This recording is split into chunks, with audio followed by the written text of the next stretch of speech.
तेणु आज माननीय प्रधानमंत्री यशस्वी समग्र विश्व गुरु कहते पाखे जिते नैरेटिव था आज भारत पाई भारतर अनुसूचित जाति भारतर अनुसूचित जनजाति भारतर पछुआ वर्ग से जदि चिंता कर माननीय यशस्वी प्रधानमंत्री नरेंद्र मोदी समग्र भारत को 2047 एक विकसित भारत गठन करने सी समानता देश में समानता चाहते जमती से पूर्व पाश्चात्य उत्तर दक्षिण सबुठ पूर्वादय विकास चाहते सेमती सोशल रिफॉर्मेशन सोसाइटी समस्त समानता आने से सब प्रकार नियम कानून एवं अनुसूचना सब गुड़ा कर वर्ग आज माननीय यशस्वी मुख्यमंत्री जी की लोक मुख्यमंत्री श्रीजुक्त मोहन चरण माझी जी आमर ओबीसी जोटा ओडिशा रे शिक्षानुष्ठान में 11.25% रिजर्वेशन सिस्टम कर आज से कार्यक्रम अच्छी जोटा प्रेस मीटा करुचु दृढ़ दूरदृष्टि संपन्न इच्छा शक्ति थिले सब संभव बोली मोहन सरकार प्रमाणित कर माननीय विधायक दुर्गा प्रसाद नायक सामाजिक न्याय व्यवस्था बीजेपी सरकार प्रतिबद्ध नूतन संरक्षण व्यवस्था द्वारा 54% पछुआ वर्ग लोक उपकृत हे पछुआ वर्ग को सांविधानिक अधिकार दे नथिला बीजेडी योजनाबद्ध भाव चक्रांत जोगु पंचायत और पौर निर्वाचन में पूर्वर मिलुवा 27% संरक्षण पछुआ वर्ग वंचित होते राज्य में बीजेपी क्षमता को आसवा पर गोटे पदक्षेप नहीं ओडिशावासी आस्थाभाजन हो पारि जो गोटे कमन इंप्रेशन थिला भारतीय जनता पार्टी उच्च वर्गर माने ये पार्टी सेटा मोदी जी प्रमाण मोहन माझी जी प्रमाण करते उच्च वर्ग पार्टी न सबका साथ सबका विकास सबू पार्टी ये सबू दलर सबू नेतृत्व सबू वर्ग श्री मोहन चरण माझी एक ऐतिहासिक निष्पत्ति नहीं सामाजिक आर्थिक भाव पछुआ वर्ग एससीबीसी छात्र छात्री शिक्षा क्षेत्र में 11.25% 11.25 संरक्षण व्यवस्था लागू करिसेंती प्रथम थर पर यह व्यवस्था लागू करा राज्य कार्यालय रे अनुष्ठित सांबादिक सम्मेलन में मुख्यमंत्री श्री माझी को राज्य ओबीसी मोर्चा सभापति श्री सूरत विश्वाल धन्यवाद जनाइछंती। श्री सूरत विश्वाल कहिसेंती जे एही संरक्षण व्यवस्था द्वारा पछुआ वर्ग रे थिबा 54% लोके उपकृत हेबे सेमानक पई तीनोटी स्मरणीय दिन एही दिनटी स्मरणीय दिन होई रहिबो।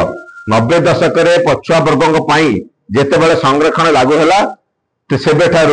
सेबे परठारु ओडिशा रे शिक्षा क्षेत्र में नाम लेखा हेबा पई एही निष्पत्ति कार्यकारी होई नथिला। यशस्वी प्रधानमंत्री नरेंद्र मोदी जी सबका साथ सबका विकास उपर गुरुत्व देइथिबा बेले राज्य रे डबल इंजन सरकार गठन हेबा परे प्रथम थर पर एभली निष्पत्ति निया जायछि। समाजर तल पहाचे रहुतुवा व्यक्ति विशेषकर विकास पई मोदी जी तांका मंत्रिमंडल रे 27 जन को केंद्र मंत्री करिसेंती। मेडिकल इंजीनियरिंग आदि क्षेत्र में केंद्र सरकार पछुआ वर्ग को संरक्षण दे सारी मात्र दीर्घ 24 वर्ष धरी शासन रहिबा सत्वे पछुआ वर्ग मौलिक अधिकार पर बीजेडी कर्णपात कर नथिला। पंचायत और पौर निर्वाचन में पछुआ वर्ग को पूर्व 27% संरक्षण दि जाइतिबा बेले बीजेडी योजनाबद्ध भाव चक्रांत करने को व्यवस्था उठी जाइतिला। सेतेबेले उत्तर प्रदेश मध्य प्रदेश सरकार का कोर्ट को बुझाई ए नहीं मासे समय नहीं विभिन्न डाटा देवा कहते अपर पक्षे तत्कालीन सरकार का एडवोकेट जनरल पछुआ वर्ग डाटा नहीं बोली मना कर दी कोर्ट को दस्तावेज कही नथिले। बीजेपी सरकार के एभली मिछ कारण पछुआ वर्ग सेमानक संवैधानिक अधिकार वंचित होइतिले। जो विरोधी माने पूर्व पछुआ वर्ग पई आदौ किछि करि नथिले एबे सेबेन विभिन्न प्रकार दाबी करबा सह हास्यास्पद कथा पछुआ वर्ग विकास को सहाय करि न पारी विरोधी एबे बाउल होउची ए नहीं सेमाने परामर्श बीजेपी सरकार को लोड़ा नहीं। आम सरकार यही वर्ग को सामाजिक न्याय देवा प्रतिश्रुतिबद्ध एबे पछुआ वर्ग को शिक्षार संरक्षण दि जाइथिबा बेले परवर्ती समय रे वैषयिक शिक्षा और अन्य क्षेत्र किभली पछुआ वर्ग उत्थान विकास करा जाय परिबो से नहीं आलोचना करी निष्पत्ति निया जिवो। बीजेपी सरकार निर्वाचन समय रे जहा सब प्रतिश्रुति देइथिला गोटे पर गोटे पूरण करी ओडिशावासी हृदय जीणी पारिछंती। पंडित श्री दीनदयाल उपाध्याय सब कहते समाज रे निम्न सोपान व्यक्ति विकास हेले राज्य और देशर समन्वय विकास हम ता आज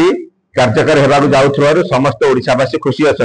एने श्री माझी उच्च शिक्षा मंत्री श्री सूर्यवंशी सूरज और कैबिनेट सदस्य को राज्यवासी दल और मोर्चा तरफ श्री सूरत विश्वास धन्यवाद जनाई। यही अवसर में ओबीसी मोर्चा उपसभापति तथा युव विधायक दुर्गा प्रसाद नायक कहते संरक्षण व्यवस्था राज्य सरकार जिते धन्यवाद देले भी कम हम